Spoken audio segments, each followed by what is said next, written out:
Hello everyone, welcome to Neso school. हम पढ़ रहे हैं the sense of collective belonging. पिछले लेक्चर में हमने पढ़ा था कि कैसे 3 तरीकों से इंडिया में नेशनलिज्म को स्प्रेड किया जाता है लोगों के बीच में। पहले दोनों ही तरीकों के बारे में हमने पिछले ही लेक्चर में अच्छे से पढ़ लिया है और आज के इस लेक्चर में हम समझेंगे थर्ड वे के बारे में। तो हमारे इस लेक्चर का नाम है the sense of collective belonging part 2। तो देख लेते हैं इस लेक्चर के टॉपिक्स। हमारे इस लेक्चर का एक ही टॉपिक होने वाला है जिसका नाम है री इंटरप्रिटेशन ऑफ हिस्ट्री, जो कि थर्ड वे है जिसके थ्रू इंडिया में नेशनलिज्म को स्प्रेड किया गया। ये टॉपिक आपके चैप्टर में यहाँ पर दिया गया है। तो बिना किसी देरी के शुरू करते हैं। आप सभी को याद होगा पिछले लेक्चर में हमने पढ़ा था कि कैसे 3 तरीकों से इंडिया में नेशनलिज्म को क्रिएट किया गया था और स्प्रेड किया गया था लोगों के बीच में। साथ ही साथ यूनिटी को भी, एकता को भी प्रमोट किया गया था, क्रिएट किया गया था। वो कौन कौन से तरीके थे? सबसे पहले यूनाइटेड स्ट्रगल्स, उसके बाद कल्चरल प्रोसेसेस और फिर री interpretation of history. United struggles and cultural processes के बारे में हम ऑलरेडी अच्छे से पढ़ चुके हैं और अब आज के इस लेक्चर में हम बात करेंगे री इंटरप्रिटेशन ऑफ हिस्ट्री की। तो आगे बढ़ते हैं और समझ लेते हैं री इंटरप्रिटेशन ऑफ हिस्ट्री के बारे में। आगे बढ़ने से पहले सबसे पहले आपका यहाँ पर री इंटरप्रिटेशन ऑफ हिस्ट्री का मीनिंग समझना जरूरी है। तो चलिए पहले मतलब समझ लेते हैं री इंटरप्रिटेशन का। इंटरप्रिटेशन का मतलब क्या होता है? किसी भी बात को समझना, किसी भी बात का मीनिंग निकालना, मतलब कि व्याख्या करना, उसी को हम कहते हैं इंटरप्रिटेशन। और री इंटरप्रिटेशन का मतलब क्या होता है? पूर्ण व्याख्या करना, मतलब कि दोबारा से मीनिंग निकालना, दोबारा से किसी बात को समझना या फिर एक नया अर्थ निकालना किसी भी बात का, किसी भी इवेंट का, किसी भी चीज का, उसी को हम कहते हैं री इंटरप्रिटेशन। तो हमारे देश के इतिहास का भी री इंटरप्रिटेशन किया गया था, जिसकी मदद से नेशनलिज्म को इंडिया में क्रिएट किया गया था, जिसकी मदद से नेशनलिज्म की भावना को लोगों के अंदर जागृत किया गया था। अब मैं उम्मीद करती हूँ आप सभी को री इंटरप्रिटेशन ऑफ हिस्ट्री का मीनिंग समझ में आ गया होगा। तो चलिए अब आगे बढ़ते हैं और समझ लेते हैं कि क्यों और किस तरीके से री इंटरप्रिटेशन ऑफ हिस्ट्री की मदद से नेशनलिज्म को स्प्रेड किया गया लोगों के बीच में। लेट 19th सेंचुरी के दौरान इंडियंस को ऐसा महसूस हुआ, कुछ नेशनलिस्ट को ऐसा महसूस हुआ कि अगर हमें लोगों के अंदर नेशनलिज्म की भावना को जगाना है तो उसके लिए बहुत ज्यादा जरूरी है कि हम सबसे पहले लोगों के अंदर सेंस ऑफ प्राइड को इंस्टिल करें। इंस्टिल का मतलब क्या होता है? स्थापित करना। तो यहाँ पर कुछ नेशनलिस्ट को ऐसा लगता है, इंडियंस को ऐसा लगता है कि अगर हमें नेशनलिज्म को स्प्रेड करना है, क्रिएट करना है लोगों के बीच में, तो उसके लिए सबसे पहले हमें क्या करना होगा? लोगों के मन में एक सेंस ऑफ प्राइड को पैदा करना होगा, मतलब कि गर्व की फीलिंग को हमें पैदा करना होगा नेशन के लिए लोगों के मन में। क्योंकि जब लोगों को गर्व महसूस होगा उनके देश के इतिहास के ऊपर, उनके देश के ऊपर, तभी उनके अंदर नेशनलिज्म की भावना का भी राइज होगा। इसीलिए हमें इंस्टिल करना होगा सेंस ऑफ प्राइड को फॉर द नेशन लोगों के मन में। और वो कैसे होगा? जब हम इंडियन हिस्ट्री को री इंटरप्रेट करेंगे, मतलब कि डिफरेंटली देखेंगे, डिफरेंटली सोचेंगे, उसके बारे में अलग तरीके से बताएंगे।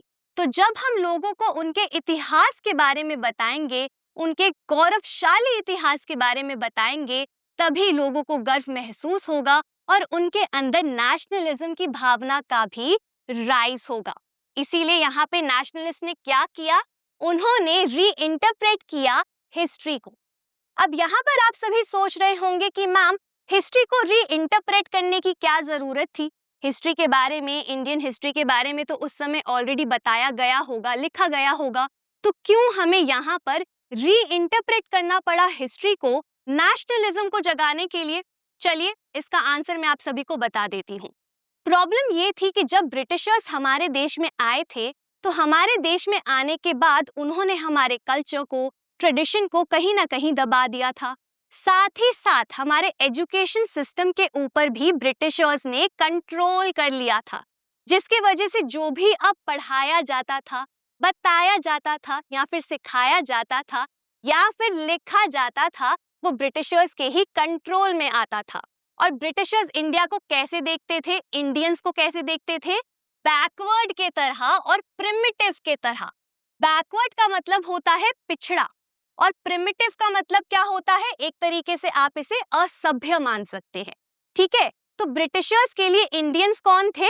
बैकवर्ड थे और प्रिमिटिव थे।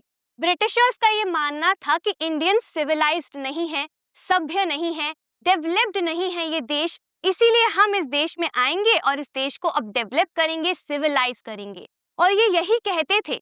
उस समय ब्रिटिशर्स का ये कहना था कि हम इंडिया में इसीलिए आए हैं क्योंकि हम इंडियंस को सिविलाइज्ड बनाना चाहते हैं, इंडिया को डेवलप करना चाहते हैं, लोगों को सभ्य बनाना चाहते हैं।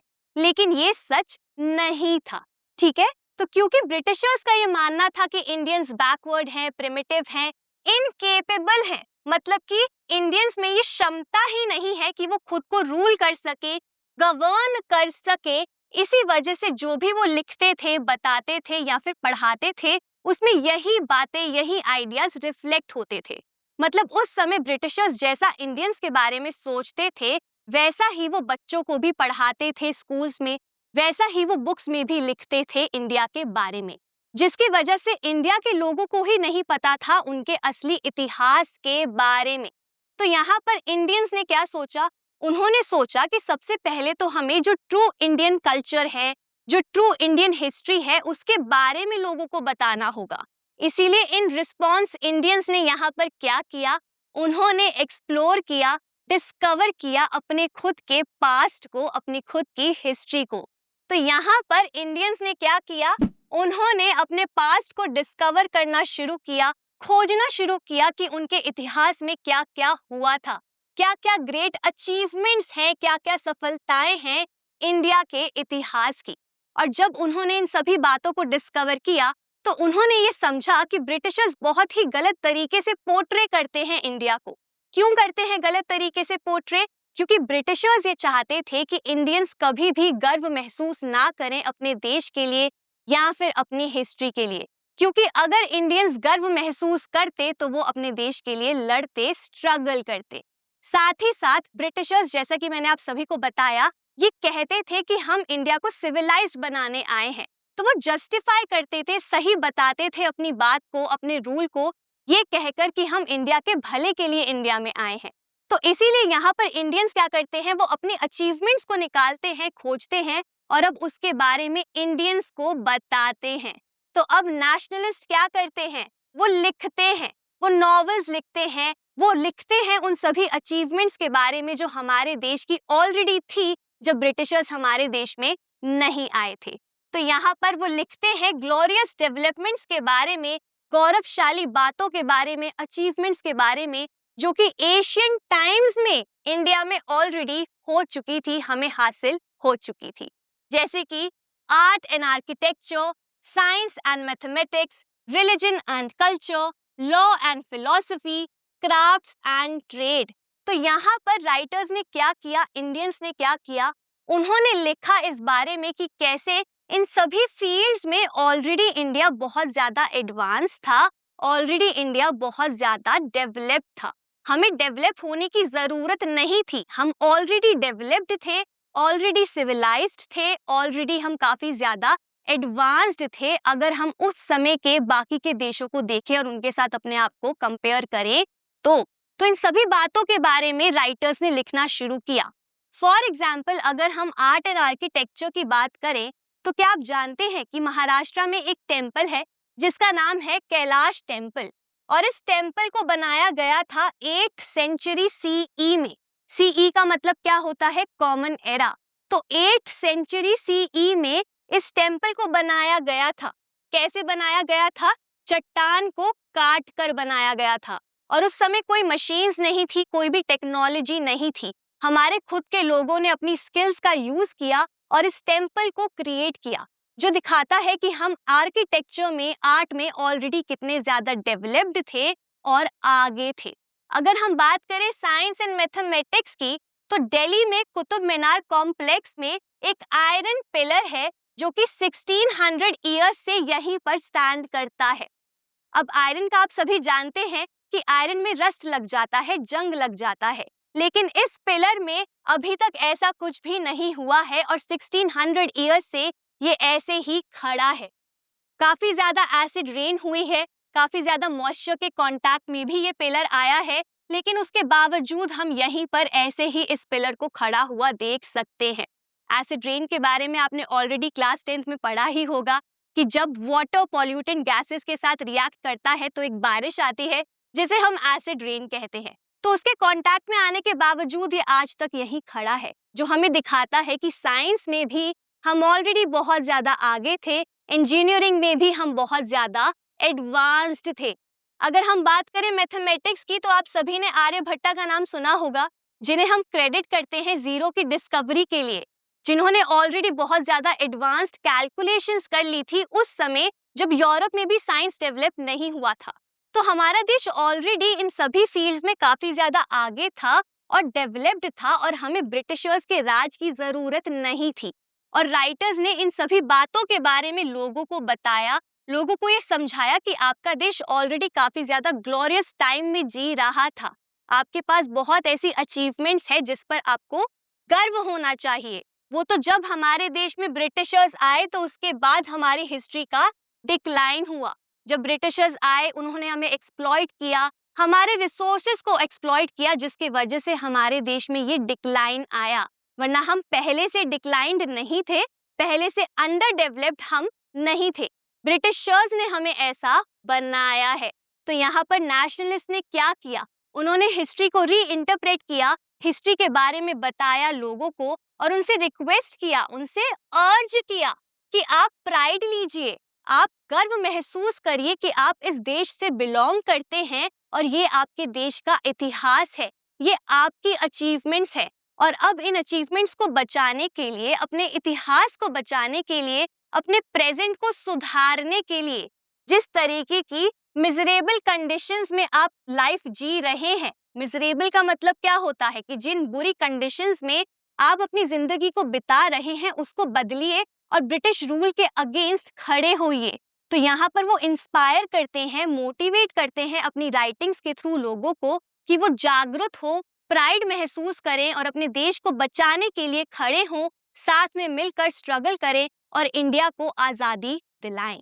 तो इस तरीके से यहाँ पर हिस्ट्री का इस्तेमाल किया जाता है, हिस्ट्री को री इंटरप्रेट किया जाता है लोगों को इंस्पायर करने के लिए कि वो सभी प्राइड महसूस करें और स्ट्रगल्स में हिस्सा लें और उनके अंदर नेशनलिज्म की भावना का भी बहुत ज्यादा राइज हो। तो यहाँ पर हमने समझ लिया है थर्ड तरीके के बारे में जिसके थ्रू नेशनलिज्म को स्प्रेड किया गया इंडिया में लोगों के बीच में।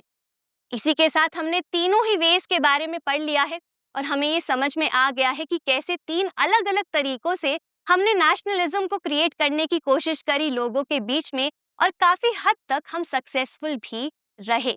लेकिन ये जो हमने एफर्ट्स करे थे लोगों को यूनिफाई करने के लिए, साथ में जोड़ने के लिए कल्चरल प्रोसेसेस के थ्रू या फिर यूनाइटेड स्ट्रगल्स के थ्रू या फिर री इंटरप्रिटेशन ऑफ हिस्ट्री के थ्रू, इसमें कुछ प्रॉब्लम्स भी थी, कमियां भी थी।